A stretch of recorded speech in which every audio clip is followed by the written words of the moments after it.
Vous écoutez le RTM, il est 13h.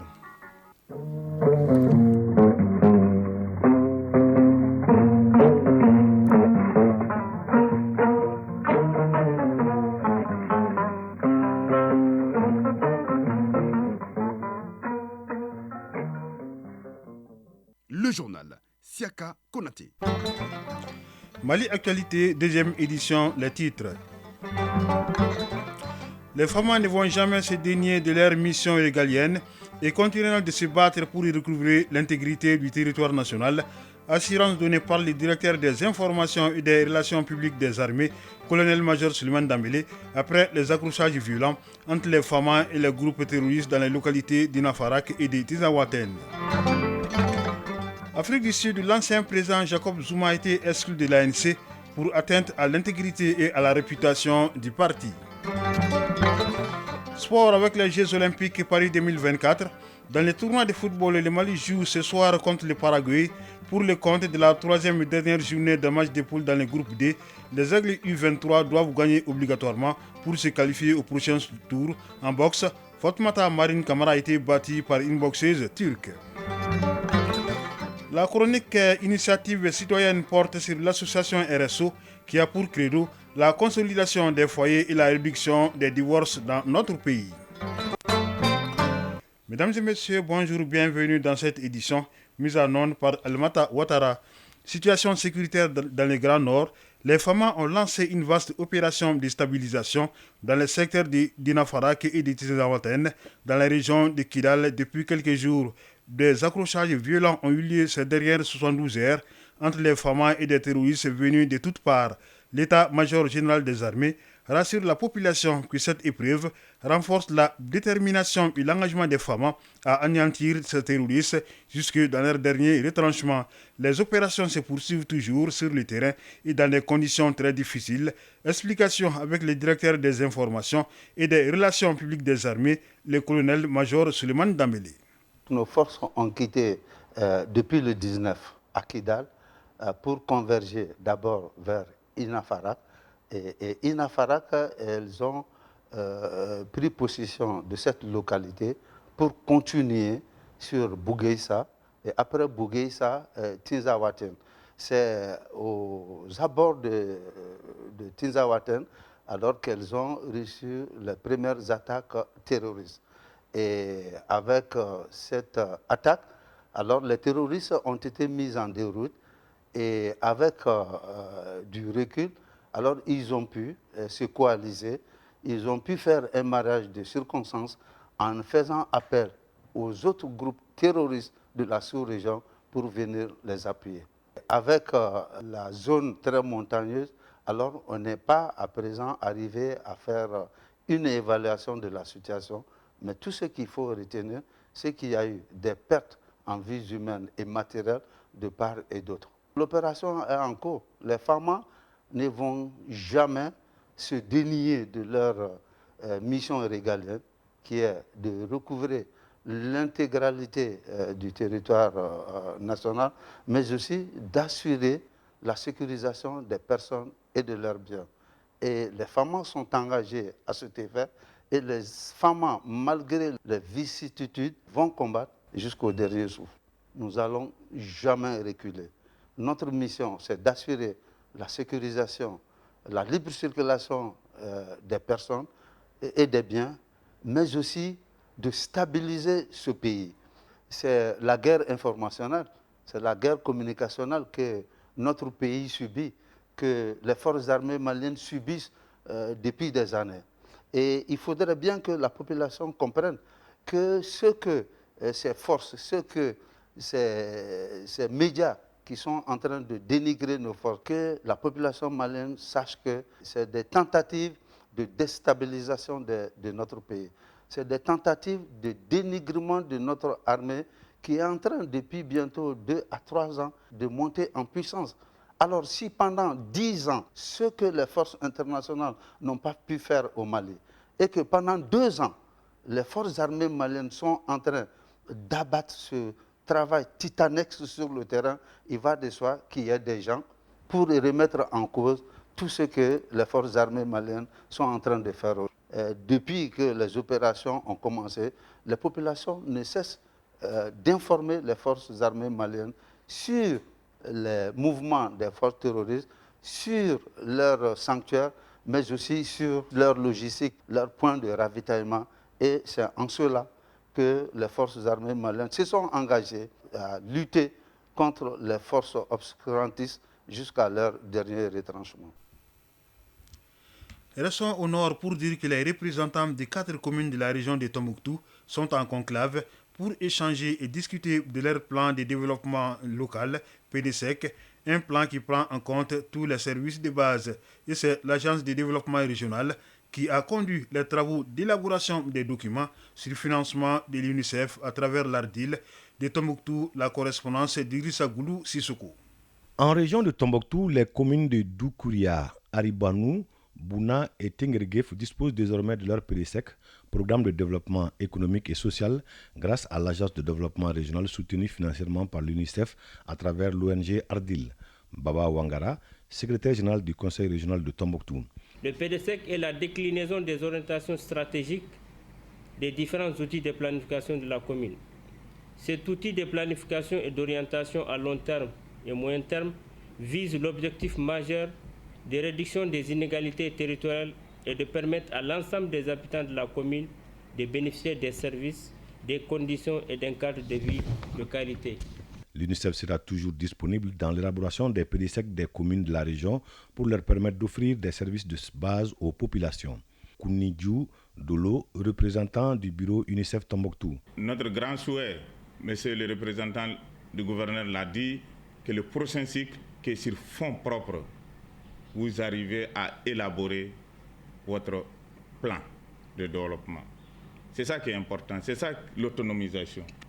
Aujourd'hui, c'est un accompagnement de l'UNICEF, mais notre grand souhait est que vous soyez autonome, que vous arrivez à développer vos plans, mais aussi la mise en œuvre. L'UNICEF, ce n'est pas la première fois, monsieur le représentant du gouverneur. On avait déjà accompagné d'autres communes pour l'élaboration. C'est un processus continu et nous sommes disponibles à accompagner les autres communes qui n'ont encore pas de plan. Au cours de la cérémonie de remise, les participants ont suivi une présentation des actions qui ont conduit à l'élaboration des 10 documents. Il faut signaler que le contexte sécuritaire et le manque de données statistiques ont été des contraintes. Mamadou Tembeli, directeur de cabinet du gouverneur de Tombouctou. Mais le PDSEC n'est pas lié au mandat des maires.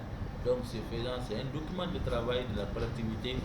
Et vous savez bien, ni l'État, ni les partenaires n'acceptent d'investir dans la commune une activité qui n'a pas été déjà prévue dans le PDSEC. Donc cela dénote à suffisance l'importance d'avoir un PDSEC. Et l'UNICEF, Ardil et l'ADR arrivent ce matin à mettre à votre disposition votre PDSEC 2021-2024. Donc prenez bon soin et rechercher les partenaires nécessaires afin de mettre en œuvre ce PDSEC dans les délais impartis. Le représentant des bénéficiaires se réjouit de l'appui des partenaires techniques et financiers et s'engage à les mettre en œuvre pour le bonheur de la population. La remise des documents aux 4 maires a mis fin à la cérémonie. Tombouctou, Idrissa Goulou Sissoko, Alou Koulibaly pour l'ORTM. Le code de bonne conduite entre les confessions religieuses et la cohabitation entre les ethnies. Le sujet est au centre d'une formation qui regroupe une cinquantaine de leaders religieux de la région de Ségou. La formation est organisée par les réseaux Islam, Population et Développement IRPOD dans le cadre du projet GISRA. C'est ce que nous dit Amidou Diallo qui nous appelle de Ségou. Le code de bonne conduite entre confessions religieuses et les principes de la bonne cohabitation entre les ethnies, c'est sur ce sujet qu'une cinquantaine de leaders religieux composés des musulmans et des chrétiens renforcent leurs capacités. Cette formation qui s'inscrit dans le cadre du projet GISRA est organisée par le réseau Islam, Population et Développement RIPOD. Salam Traoré, secrétaire général de RIPOD chargé du GISRA. Le Mali est un pays qui se caractérise par la pluralité des religions et d'ethnies. Et la religion est un sujet à manipulation. Donc il appartient aux leaders religieux, au projet qui vise à promouvoir la liberté religieuse et les leaders religieux de se focaliser sur la sensibilisation. Durant 3 jours, ces leaders religieux approfondissent leurs connaissances sur des notions relatives à la tolérance et à la compréhension mutuelle. Nouhoum Ouattara, directeur régional des affaires religieuses du culte et des coutumes de Ségou. Les avantages d'un environnement calme, pacifique et approprié au changement de mentalité et surtout de comportement à l'égard d'autres confessions religieuses et d'autres ethnies dans vos localités respectives. On note que cette formation regroupe des leaders religieux venus des différentes localités de la région de Ségou, Amidou Diallo et Bakary Traoré pour l'ORTM. Une formation similaire se tient depuis hier ici à Bamako, portant sur les problèmes de compréhension de l'éducation religieuse et traditionnelle. C'est une initiative du RIPOD, le réseau Islam, Population et Développement. Les forums regroupent des leaders chrétiens, des chefs coutumiers et communicateurs traditionnels. Plus de détails avec Tchamoka Konati. Quelques versets du Saint-Coran pour donner le ton de ce forum de 2 jours. Une rencontre à dimension nationale inspirée de ce qu'on pourrait qualifier de conflit générationnel entre l'éducation religieuse et traditionnelle. C'est du moins ce que constatent les membres du RIPOD, Antanella, Réseau Islam, Population et Développement. Imam Mamadou Traoré, président du réseau. L'éducation commence dans la famille, ensuite à l'école. Donc il y a 2 sortes de l'école chez nous.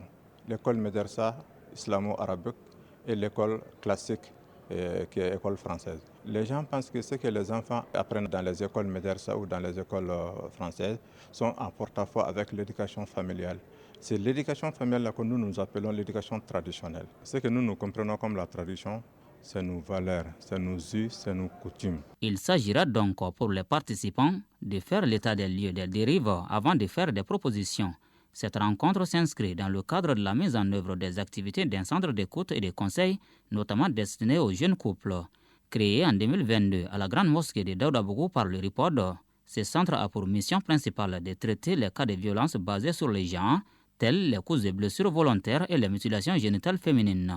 Une initiative soutenue par le Fonds des Nations Unies pour la Population. Faye Félix Diouf, représentante du Fonds des Nations Unies pour la Population.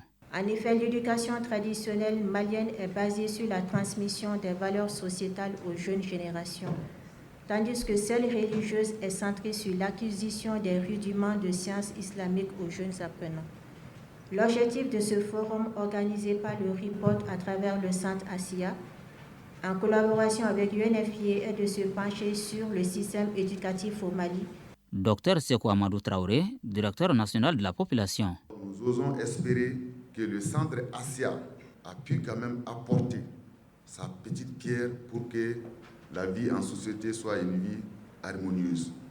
Et nous osons espérer qu'à la suite de vos travaux, vous allez accumuler et vous approprier des connaissances en ce qui concerne les valeurs et la culture, la religion qui apportent effectivement au bien-être de nos communautés. Pour la réalisation de ces objectifs stratégiques, le RIPOD a mis à contribution des leaders chrétiens, des leaders coutumiers et le réseau des communicateurs traditionnels pour le développement.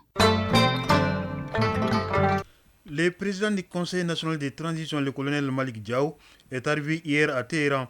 Il représente le président de la transition, le colonel Assimi Goïta, à la prestation du serment du nouveau président iranien prévu cet après-midi.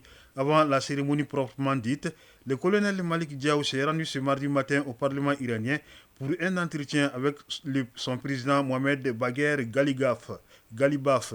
Les échanges ont porté sur la coopération entre les parlements maliens et iraniens, mais au-delà sur les relations entre Bamako et Téhéran. Le président du Parlement iranien s'est félicité de l'amitié et de la solidarité du Mali. De son côté, le colonel Malik Diaw a, au nom du président de la transition, remercié les autorités iraniennes pour l'invitation adressée au Mali dans le cadre de l'investiture du nouveau président iranien Massoud Pezeshkian. Investiture du nouveau président en Iran, début du dépôt des candidatures en Tunisie. En Tunisie, le dépôt des candidatures en vue de la présidentielle du 6 octobre prochain est ouvert depuis hier. Le président sortant Kais Saïed brigue un second mandat. L'homme de 66 ans pourrait faire face à une centaine de challengers. Selon certaines sources, au moins 97 candidats s'étaient déjà déclarés avant l'ouverture officielle des inscriptions. Le rappeur Karim Garbi, ex-gendre du président déchu Zine El Abidine Ben Ali, a annoncé sa volonté de briguer la magistrature suprême, ainsi qu'un cinéaste, un cardiologue et des membres des partis politiques. Depuis la prison, l'opposant Issam Chibi a renoncé à se présenter, faute de pouvoir réunir les 10 000 parrainages requis.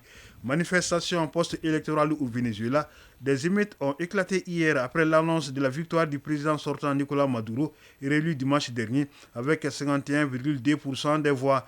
Un résultat que l'opposition rejette, affirmant avoir récolté 73% des votes. Les affrontements entre manifestants et forces de l'ordre ont fait un mort et de nombreux blessés. Le président Maduro a été félicité par son homologue russe Vladimir Poutine. En Afrique du Sud, Jacob Zuma a été officiellement exclu de l'ANC. La commission disciplinaire du Congrès national africain a accusé son ancien président d'avoir violé la constitution du parti en portant atteinte à son intégrité et sa réputation. On lui reproche de diriger un parti rival qui dispose actuellement de 85 sièges au Parlement. Allusion est faite au parti Mkonto Wizuze, MK créé en 2024 par Zuma et arrivé troisième aux dernières élections générales. Jacob Zuma a dirigé l'Afrique du Sud du 9 mai 2009 au 14 février 2018, date à laquelle il a démissionné de la présidence car menacé de destitution par l'ANC en raison d'accusations d'agression sexuelle, de scandales, de corruption et de dégradation de la situation économique du pays.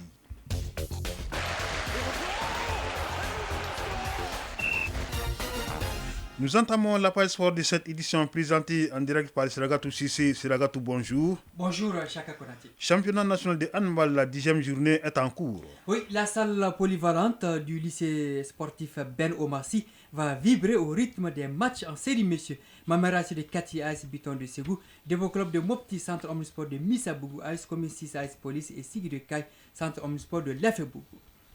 Hier, des résultats sont tombés. Oui, le centre omnisport de Lafebougou corrige l'AS Mandé 27-19. Victoire de l'USFAS 29-22 sur l'AS Commune 2. Le Sigui de Kai bat le centre Maliano-Belge de Mopti 34-17. Le Debo Club de Mopti s'incline 17-45 devant l'AS Police. Jeux Olympiques Paris 2024, la moisson n'a pas été bonne ce matin pour les Maliens. Oui, le nageur Alexien Kouma sur 100 mètres nage libre a été classé 4e. Il a obtenu un chrono de 56 secondes 34 centièmes.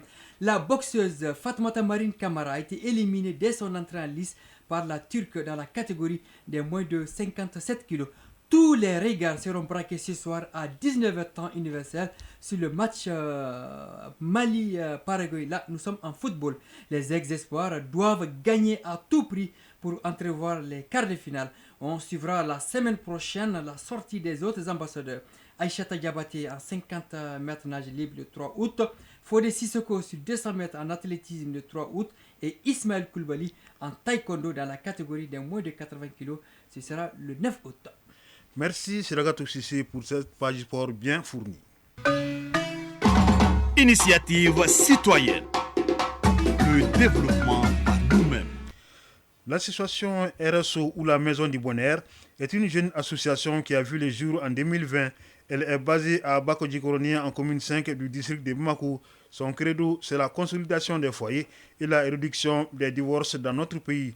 Pour cela, elle a mis en place des stratégies allant de la sensibilisation à l'écoute des couples en passant par la formation pour diminuer de façon significative les taux de divorce et interagir dans les problèmes de couple. Ousmane Daou nous présente cette association dans la chronique Initiative citoyenne. C'est une rediffusion.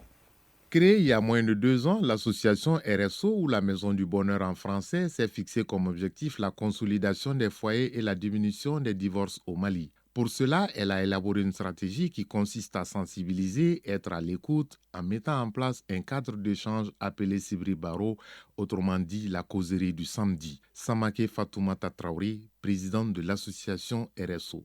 Pendant les Sibri Baro, il y a des formateurs qui viennent pendant la session, des sociologues, des griots, des imams, des coachs personnels de vie.